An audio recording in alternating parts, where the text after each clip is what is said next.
Eu vou receber o Dr. Martin de Luca. Eu realmente fico muito lisonjeado por ele ter aceitado o convite para participar aqui do Paulo Figueiredo Show. Acho que ele ficou impressionado com o fato de que ontem ele também deu uma entrevista na CNN Brasil, mas o Paulo Figueiredo Show estava com 5 vezes a audiência do CNN Brasil. Então, se você não conhece, o Dr. Martin de Luca, ele basicamente é um dos medalhões do direito americano. A gente tem sorte dele falar português. Ele também fala russo e fala vários outros idiomas. É uma figura bastante fascinante e inteligente. Ele construiu uma reputação muito grande, justamente como promotor especial no Distrito Sul de Nova York, o Southern District de Nova York. Eu sempre gosto, né, se você assistir aquela série Billions, ele era o que o Paul Giamatti, né, foi perseguido lá, o Axelrod, né, o Southern District de Nova York é quem julga todos os casos de Wall Street, e o Martin ganhou destaque internacional em vários casos, mas especialmente na última semana, liderando com sucesso as negociações para a libertação do Mark Fogel, o professor americano que estava preso há mais de 2 anos em uma colônia penal russa por porte de uma substância de uso medicinal que eu não quero listar agora. Esse caso simplesmente dominou os cenários americanos e é mais um exemplo da expertise do Martin de Luca em casos internacionais e sensíveis. Ele foi elogiado pela Chambers and Partners como um advogado de excelência e sofisticado. Várias investigações de corrupção pública, fraudes complexas, até terrorismo. Trabalhou em estreita colaboração com o FBI e com agências de inteligência americana. Hoje ele é um dos advogados sênior do Boyce & Schiller, que é um dos grandes escritórios de advocacia aqui. Aí eu vou trocar de série, vou trocar de Billions para Suits, né? Então, sem mais delongas, eu quero dar as boas-vindas ao Dr. Martin de Luca. Acompanhe agora a entrevista. Dr. Martin de Luca, muito obrigado por aceitar participar do Paulo Figueiredo Show. Seja muito bem-vindo. Obrigado por me receber. Dr. Martin, eu queria que o senhor explicasse, por favor, em linhas gerais, do que se trata essa ação. Eu tenho certeza que tem muita gente na audiência que ainda não teve tempo suficiente para ler toda a peça processual de vocês. Então, eu queria perguntar de maneira objetiva, quais são as leis e os tratados internacionais que o Alexandre de Moraes teria infringido? Bom, até onde a gente entende, o que aconteceu com essas ordens é sem precedentes.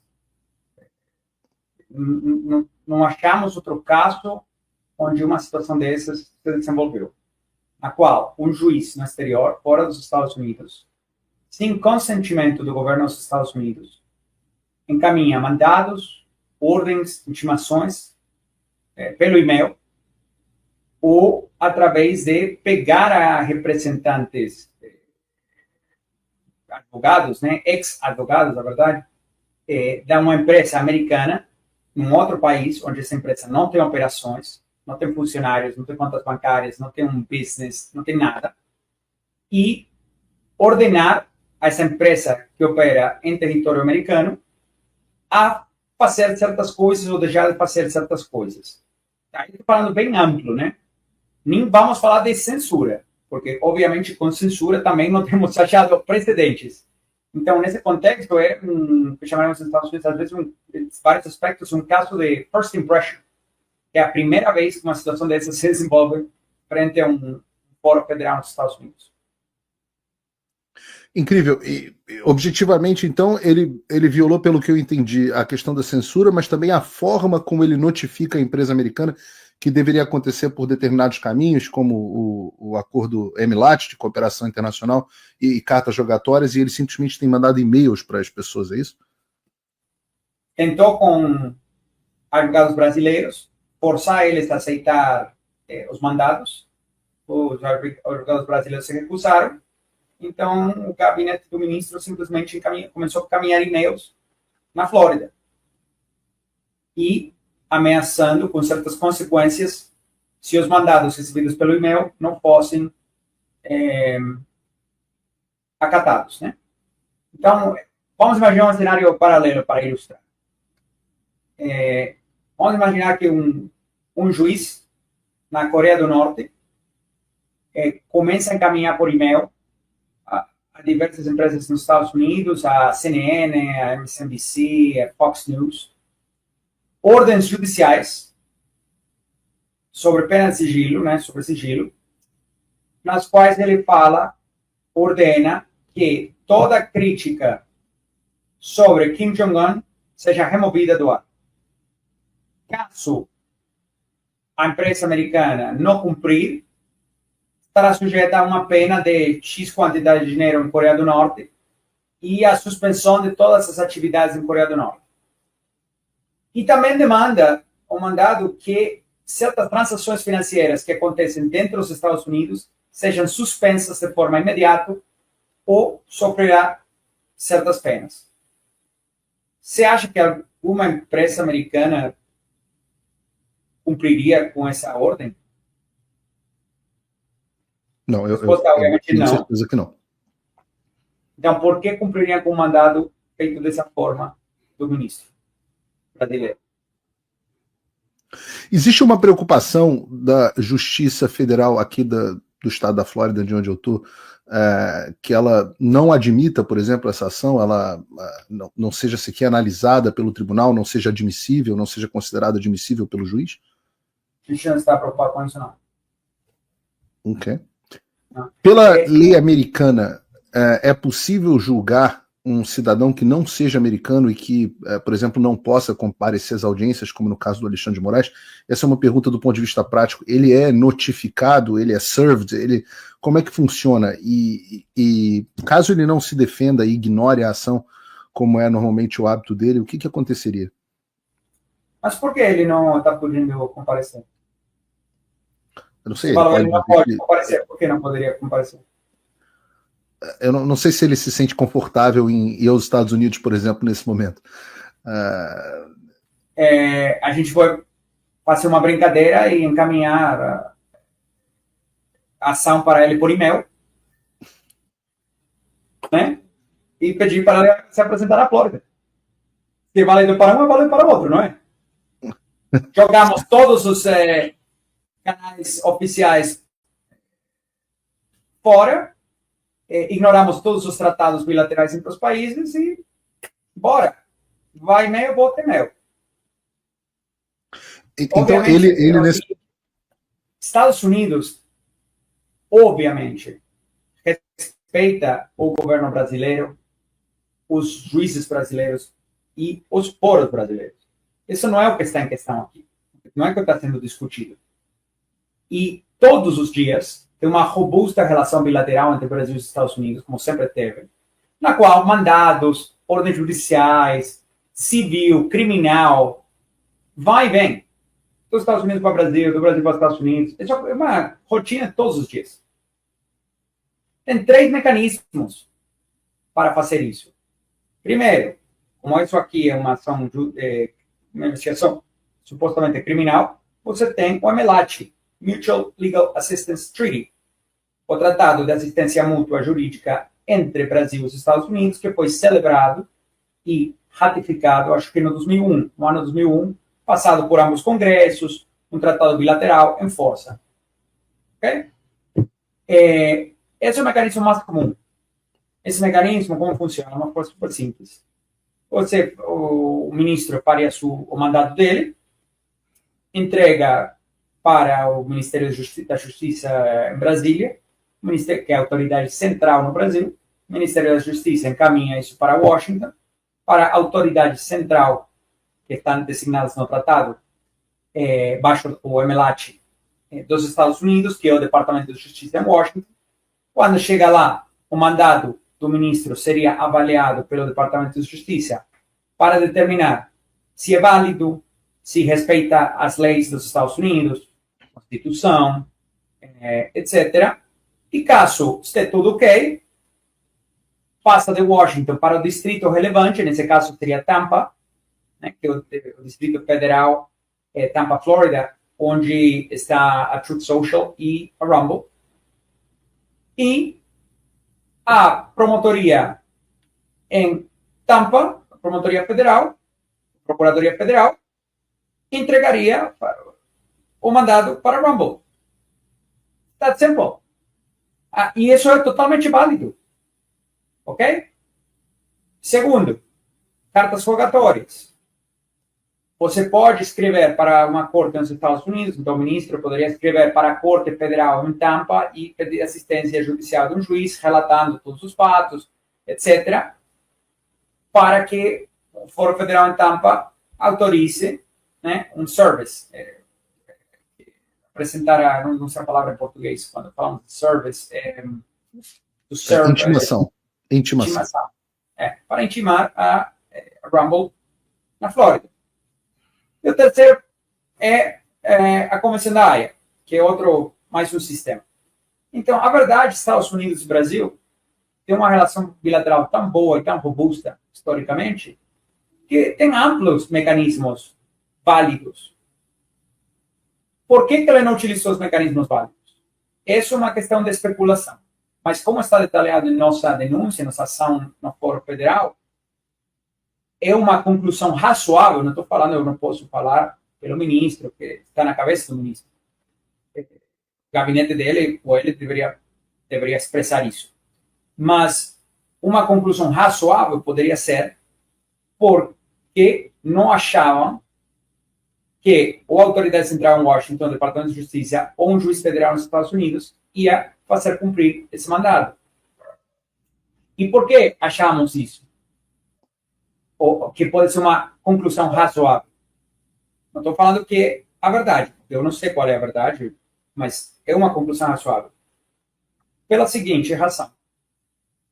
Como o alvo desse mandato é uma pessoa que já foi investigada, já foi denunciada e já foi solicitada a extradição dessa pessoa dos Estados Unidos, e o governo americano recusou a extradição justamente porque a denúncia brasileira não encaixa e não cabe como crime nos Estados Unidos. Abaixo do tratado de extradição, você só pode extraditar por crimes que são crimes nas duas nações. Se é crime em uma nação e não é crime na outra, o governo pode recusar a extradição. Que foi o que aconteceu aqui. Você já tem uma dica que provavelmente não vai ser bem recebido o seu mandado. Outra possibilidade é confusão. Talvez não entender como funciona o sistema. Mas quando estamos falando do gabinete do Supremo, Tribunal Federal, se entende que são gabinetes com amplos equipos, super experientes, que lidam com emelate, Comissão da Haia e cartas rogatórias todos os dias, múltiplas vezes por dia. Então, fica difícil chegar à conclusão de que está perdido, foi confuso, não entendia como fazer. Né?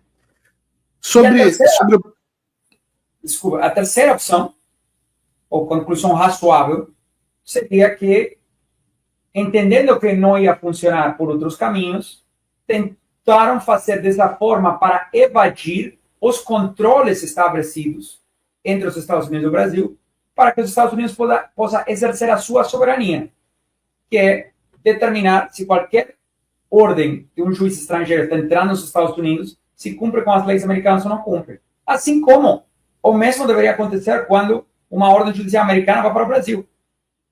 Né? Então, essas são as três hipóteses.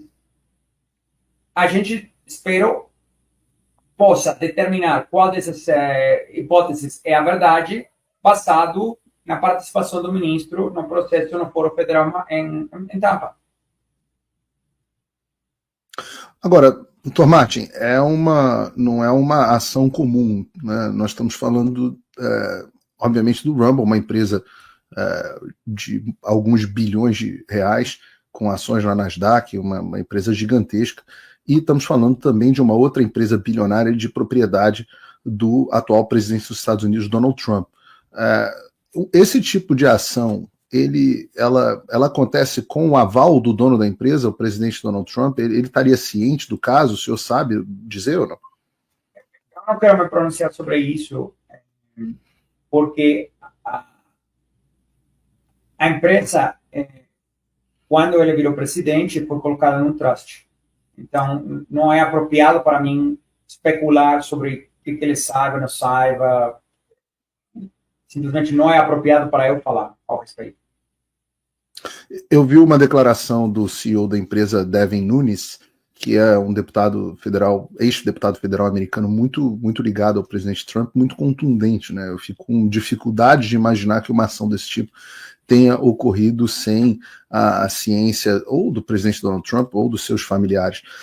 Mas uma coisa que ficou muito forte na minha cabeça, Dr. Martin, enquanto eu li o processo, já que a gente está falando de Donald Trump, foi o seguinte: vocês fizeram um paralelo muito grande entre o posicionamento do Alexandre de Moraes e o caso do Tribunal Penal Internacional sobre a Ordem Executiva 14203. Vocês entendem que há razões jurídicas para que o Alexandre de Moraes sofra o mesmo tipo de sanção que o procurador do Tribunal Penal Internacional nessa ordem executiva? Hoje, eu não poderia te dizer porque não me compete, né, eu falar ao respeito, mas a razão que a gente destacou esse decreto é porque esse decreto estabelece uma política de Estado. E a essência dessa política de Estado é: os Estados Unidos vai sancionar aqueles juízes, procuradores, etc., do exterior, que exerçam jurisdição sobre cidadãos e entidades americanas sem, aqui é a palavra-chave, sem o consentimento, né?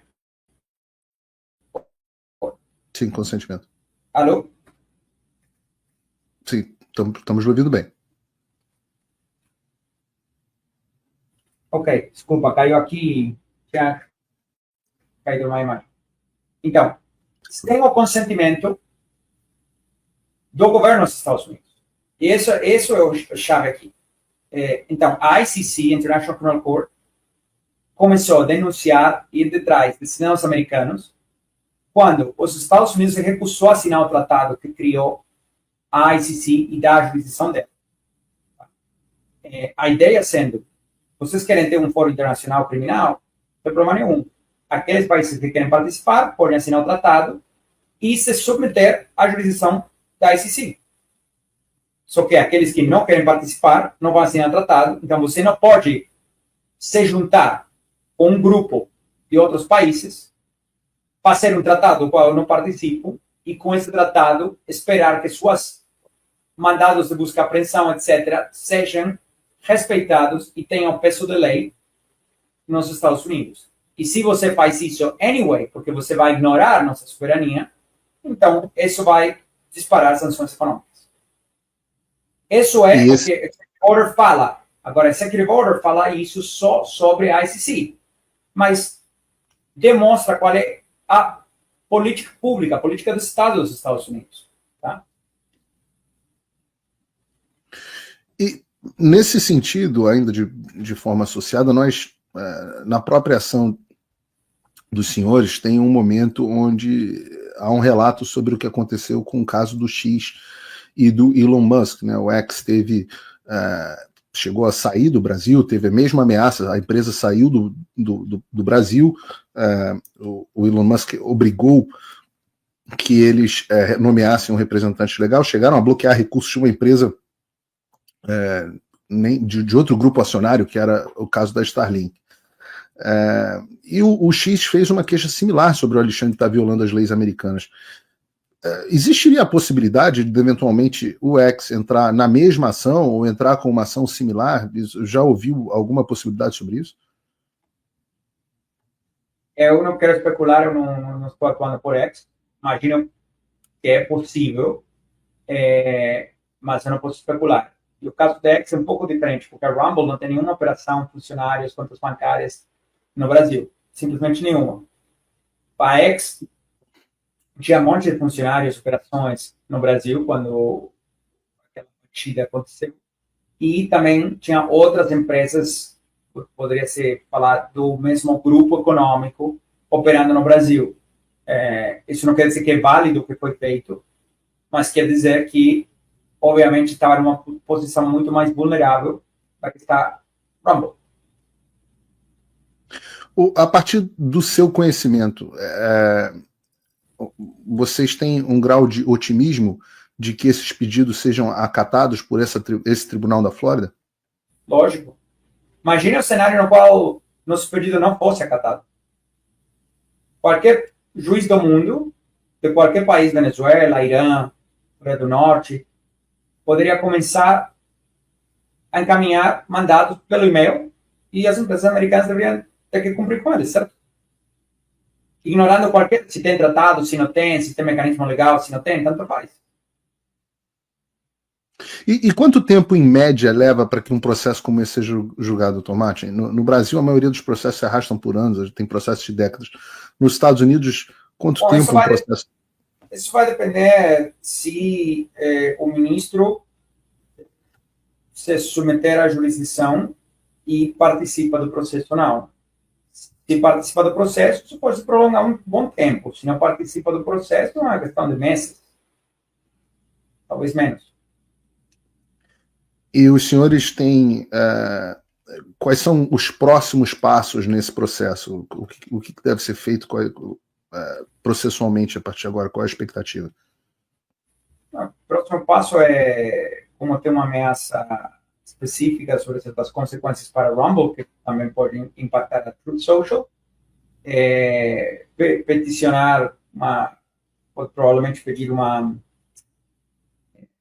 liminar ao juiz americano para que ordene que Rumble e, por extensão, Trump Media não precisam cumprir com essa ordem do ministro Alexandre de Moraes, até ser resolvido o assunto. E a gente também vai pedir para outras empresas americanas que não façam cumprir essa ordem. Se o juiz otorgar essa liminar, a ordem ficará inválida, sem dúvida nenhuma, 100% inválida nos Estados Unidos, no território dos Estados Unidos, esse mandato, né? E aí vai ter a oportunidade de o ministro participar do processo. Se ele participasse, podemos fazer todos os argumentos, um lado ou outro. Se ele não participasse, então a gente pode proceder para obter uma ordem final e uma decisão final do juiz federal lá nos Estados Unidos. E aí o que aconteceria? Digamos que o juiz conceda uma liminar proibindo, declarando inválidas as ordens. O Alexandre de Moraes pode, por sua vez, ignorar o Tribunal Federal Americano, dizer que ele não está sujeito ao Tribunal Federal Americano e ordenar a suspensão dos serviços do Rumble e, consequentemente, da empresa do Trump Media no Brasil. Como é que os senhores veriam? Que esse resultado é muito provável. Como é que os senhores veriam essa situação? A diferença do que está acontecendo no Brasil, lá praticamente tudo é público, não é exigido. Então, nosso litígio, a decisão judicial, etc., será totalmente pública e transparente. Com o qual, uma das... Primeiro que, obviamente, Rumble e Truth Social não vai ter que cumprir com os mandados. Segundo, que talvez outras empresas americanas que tenham recebido o mesmo tipo de mandados sobre sigilo entendam, através da decisão do juiz federal dos Estados Unidos, que elas não devem cumprir com esses mandados. A menos que os mandados sejam encaminhados pelos canais acordados entre ambas nações. Não é uma loucura que estamos pedindo, né? Segue o processo super estabelecido. Pode ser. Mas haveria alguma consequência para o ministro Alexandre de Moraes caso ele, não reconhecendo a ordem do juiz federal, opte por desligar o Rumble e o Truth Social do Brasil? O que aconteceria? Haveria um impasse de jurisdição, né? O juiz americano diz que a ordem do juiz brasileiro é inválida. Se isso foi feito, aí teria um impasse de jurisdição. Uma das ações que poderia acontecer é danos monetários, né? E outras medidas que não quero me adiantar, não quero especular sobre o que poderia acontecer. Mas, obviamente, é uma situação sem precedentes. Não tem acontecido porque não é uma conduta normal. não temos juízes estrangeiros, geralmente, encaminhando mandados sobre sigilo com ameaças e penas extremas em prazos minúsculos regularmente. Isso não é uma coisa que acontece nos Estados Unidos. Não, todos nós trabalhando no caso não estávamos acostumados a ver uma coisa dessas. Então, é realmente fora do padrão. Eu quero citar aqui uma manifestação que teve no canal de notícias Globo News do Brasil, que eu não sei se o senhor conhece, mas eles são muito próximos do gabinete do ministro Alexandre de Moraes. E eles disseram que os ministros do Supremo Tribunal Federal estavam tratando o assunto como se fosse mais uma bravata do Donald Trump. Não sei se o senhor conhece esse termo bravata, mas é algo que não é sério, algo que é simplesmente para as câmeras e que não tinha valor jurídico nenhum. Foram essas as palavras que eles teriam usado para a Globo News. Como é que o senhor responde a essas afirmações? Se puder me encaminhar a matéria, eu agradeço, para incorporar isso nas próximas filings, né, nas próximas petições que faremos no Fórum Federal.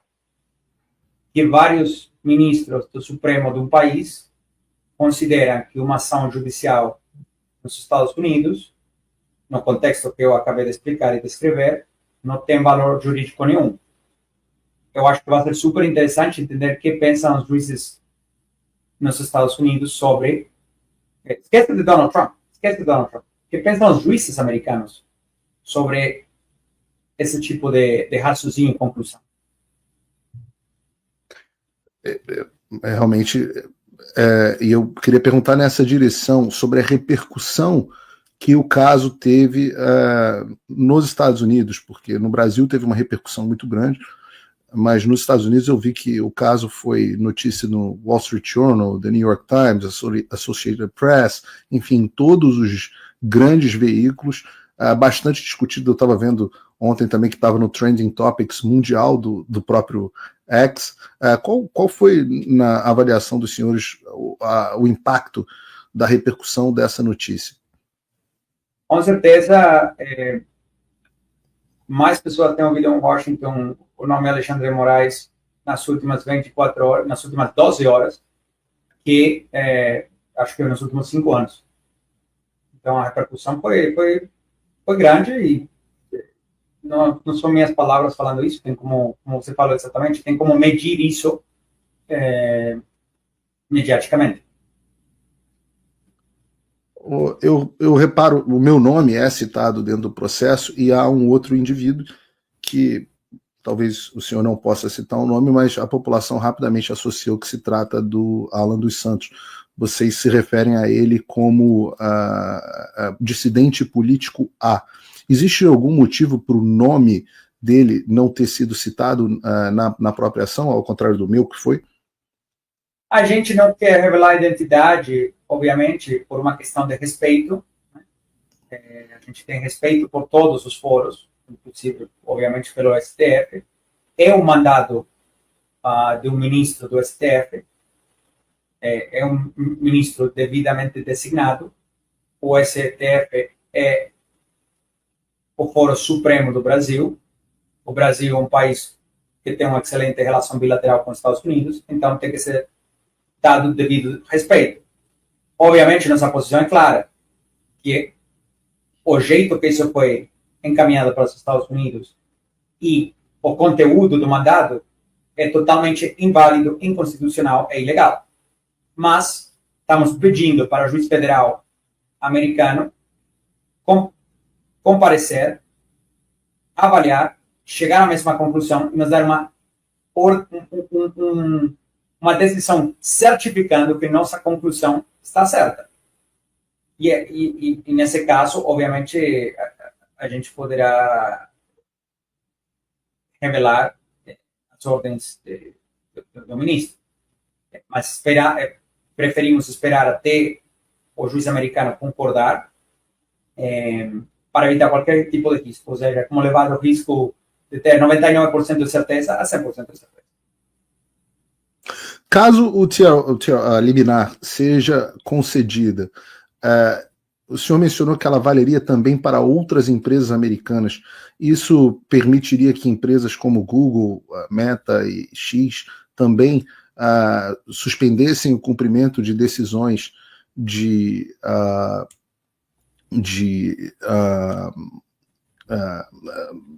ordens de censura que tenham sido feitas da mesma forma? Eu não quero me adiantar, primeiro porque não apresentamos a liminar. Segundo, porque é uma questão complicada que parcialmente vai depender da posição que adotem outras empresas. Então, não é apropriado para eu falar sobre as outras empresas. O que sim estamos considerando pedir é que nenhuma outra empresa nos Estados Unidos deveria cumprir com esse mandado específico ou qualquer outro mandado que seja entregado para empresas americanas, né? O propósito do qual seja fazer cumprir o mandado original que é ilegal ou inválido.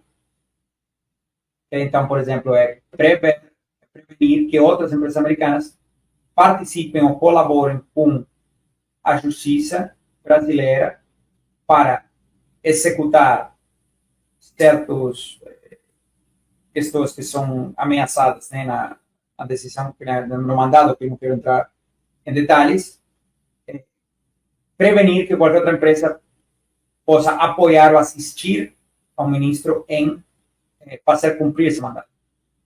Então, a gente vai pedir isso está avaliando pedir isso para o juiz federal. Caso o juiz federal considere a ordem como procedente, ou seja, o pedido de vocês como procedente, ou seja, as ordens do Alexandre como ilegais, caberia às vítimas dessa ordem ilegal pedirem algum tipo de reparação financeira também em tribunais americanos? É possível isso? É possível, ainda não temos dado esse passo. Muito interessante. Bom, é óbvio que eu estou vendo que os senhores estão extremamente otimistas com o resultado dessa ação, mas supondo que a corte julgue os pedidos como improcedentes, existem recursos? Como é que funciona isso nos Estados Unidos, no sistema americano? Existe apelação? Existe recurso? Como é que funcionaria? Eu sei que em alguns casos o juiz é democrata, o sistema judicial americano também não é perfeito, né? Como é que funciona isso? Tem segunda instância e a gente pode apelar à segunda instância caso for necessário. Nesse sentido, similar ao Brasil. Tá muito bom. Doutor Martin, eu agradeço o tempo aqui dispensado ao Paulo Figueiredo Show. Eu acho que em nome de todos os brasileiros que têm amor pela liberdade de expressão, nós agradecemos aí a Truth Social e ao Rumble pelo empenho, e também a vocês do Boy Schiller, o empenho na defesa da liberdade de expressão como um valor universal de união dos nossos povos brasileiros e americanos. Obrigado por ter me recebido aqui no seu show. Um prazer. Doutor Martin, fora do protocolo, mais uma pergunta, não posso não me matar de curiosidade. Eu vi que o senhor estava envolvido também em trazer o Fogel da Rússia. Na semana passada eu vi o senhor na CNN. Como é que foi esse caso? Só estourando aqui o nosso tempo, explica aí para o povo brasileiro, porque esse foi um caso muito impressionante, repercutiu muito aqui nos Estados Unidos. Eu vi que até o presidente Trump recebeu o Fogel da Rússia. Sim. Bom, Mark Fogel é um maestro americano que está preso nos Estados Unidos faz 3 anos, 3 anos e meio. A gente conseguiu que ele fosse liberado de uma forma única, porque sempre é uma troca de prisioneiros. Dessa vez, o Fogel foi liberado sozinho, e só no dia seguinte teve a liberação de um russo dos Estados Unidos, pelo qual indica que foram os primeiros passos para reconstruir confiança entre as duas nações, porque a Rússia tinha que confiar que depois de soltar a Mark, umas 24 horas depois, os Estados Unidos cumpriria com a palavra e soltaria o russo. Isso levou uma terça. Na quarta foi a primeira ligação oficial entre o presidente Trump e o presidente Putin, que abriu as negociações sobre concluir a guerra da Ucrânia. Na sexta, abriram as negociações cara a cara entre a delegação americana e a delegação russa em Munique, e na terça continuaram a toda velocidade na Arábia Saudita. Na segunda, a Rússia liberou outro cidadão americano unilateral e incondicionalmente, algo que não tem precedentes na história das relações Rússia-Estados Unidos, e os resultados falam por si só. Você está vendo a mudança do cenário geopolítico e a mudança que está parando a guerra, com uma velocidade muito maior do que foi antecipada, o qual significa menos dinheiro jogado fora, menos mortes dos dois lados, né? Para todas as partes.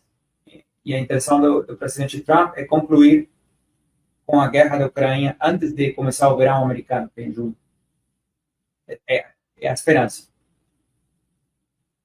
Absolutamente incrível, doutor Martin. Eu sei que o senhor tem um voo para pegar. Muito obrigado mais uma vez aqui por ter aceito o convite. Obrigado por me receber. Absolutamente fantástica a entrevista. Eu acho que isso foi um tremendo de um cala-boca, justamente no pessoal da Globo News, que está vai acabar parando nessa ação aí do Trump contra o Alexandre de Moraes. Essa coisa de ficar, não, isso é uma piada. Acabou a brincadeira. Chegou o momento de acabar a brincadeira. Chegou o momento dos adultos voltarem ao controle. A gente está vendo que se trata de uma ação muito séria, a gente está vendo que se trata de um advogado muito competente, com um histórico absolutamente incrível, ex-promotor de Nova York, como eu disse aqui na abertura do programa, uma pessoa de um escritório de primeiríssima linha e que a gente terminou aqui, essa última pergunta que eu fiz foi por curiosidade pessoal minha, porque esse caso do Mark Fogel, que foi um americano que estava preso na Rússia há mais de 2 anos, porque tinha sido pego com